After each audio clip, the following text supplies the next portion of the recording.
तो पर्यटन का मतलब क्या होता है? पर्यटन का मतलब झील, झरना, नदी, जंगल, पर्वत, पहाड़।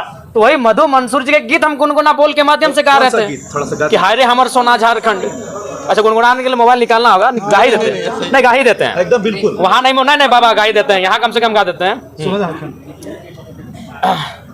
कि स्वर्ण रेखा, शंख, कोयल, मयूराक्षी, दामोदर, फाल्गु नदी नहीं, साहेबगंज में गंगा बहे, फाल्गु नदी बड़ा कर, अंधन से भरल धरती सबसे सुखी संपन्न, हाय रे हमर सोना झारखंड। अच्छा बताइए, इस गाना में क्या आपत्ति है भाई? लेकिन ये नहीं, ठीक है मान्य जी, मेरी बात सुनिए, आपका भी कहना सही है। हम पहली बार चुन के आए हैं कि हमको मालूम है कि गुनगुनाना नहीं चाहिए।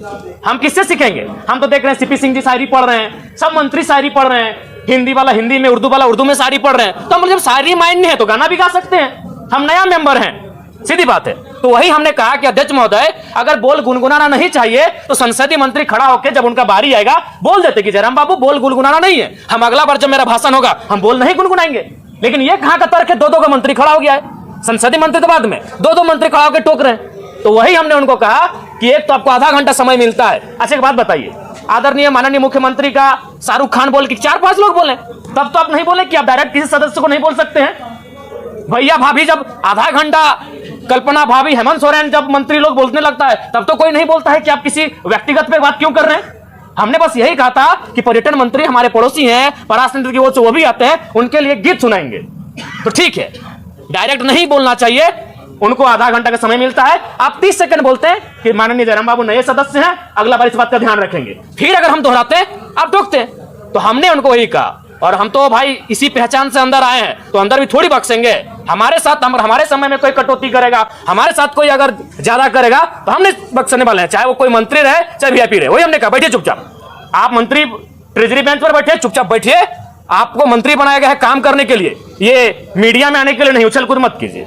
हाँ, उनका हम सम्मान करते हैं, मंत्री है, माननीय है, लेकिन उनका ये व्यवहार उचित नहीं है। आज ये ज्ञान दे रहे हैं, उस दिन आपका ज्ञान कहां था जब आपने इरफान अंसारी जवाब दे ही रहे थे, आपने टोक दिया।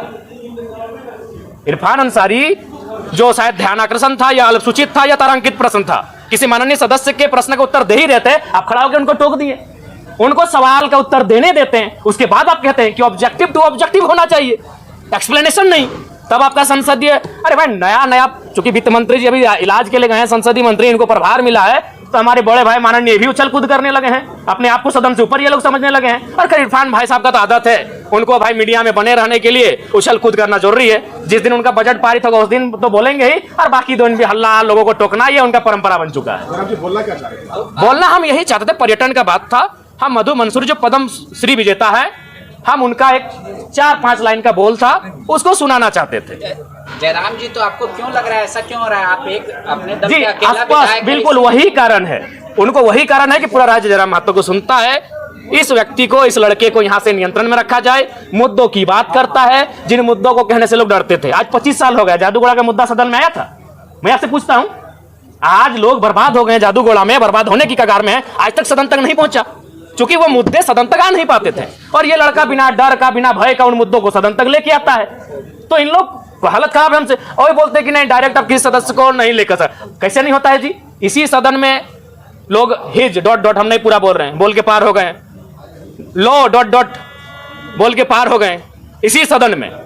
तब इनकी ना मर्यादा कही गए थे, हमें झारखंडी गीत सुनाए, तो इन लोगों को परपरी लग गया भाई। जयराम जी, ये लगता है कि सुदीप कुमार सोनू ज्यादा जानकार नहीं, काबिल बनने की कोशिश कर रहे हैं। लगता है कि उनसे बेहतर इस राज्य में कोई है ही नहीं जो संसदीय प्रणालियों को जानता है, जो संसदीय व्यवस्थाओं को जानता है। चूंकि पर्यटन का बजट था, तो इस गीत का संबंध पर्वत पहाड़ से है, नदी नाला से है, और पर्यटन का संबंध नदी नाला पर्वत पहाड़ से है। और हम किससे सीखेंगे? मेरा सवाल, हम किससे सीखेंगे?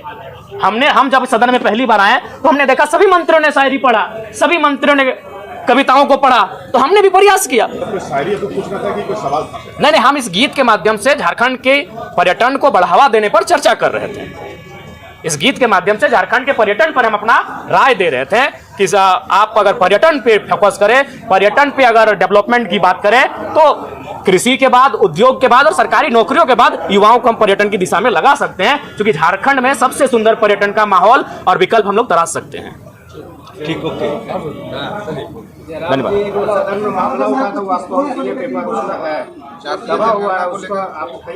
देखिए, आप तो जान ही रहे मामला आप अभी हमें दिए हैं। हमारे पास जो मामले हैं पेंडिंग है 2 महीना 3 महीना से जो देके भेजे हैं, निस्संदेह हम विस्थापन के लिए हमने ध्यान आकर्षण डाल दिया है। अगर हमें बहस का मौका मिला निस्संदेह। धन्यवाद। आपको लोग बोलता है कि अब सदन में भी जो है जयराम माको से डरने लगा, इसलिए मंत्री जो इन्हीं को टोका टोकी करते हैं, दूसरे को मैं उनको अगली बार जब मेरा बात आएगा तो इस बार हम बजट पे बात नहीं करेंगे, अपने विषय पे बात नहीं करेंगे। उनको ही हम अपना जो 2 मिनट का समय है पूरे मंत्रियों पर और जो खड़े हो रहे हैं डायस पे उन पे ही हम अपना बात करें।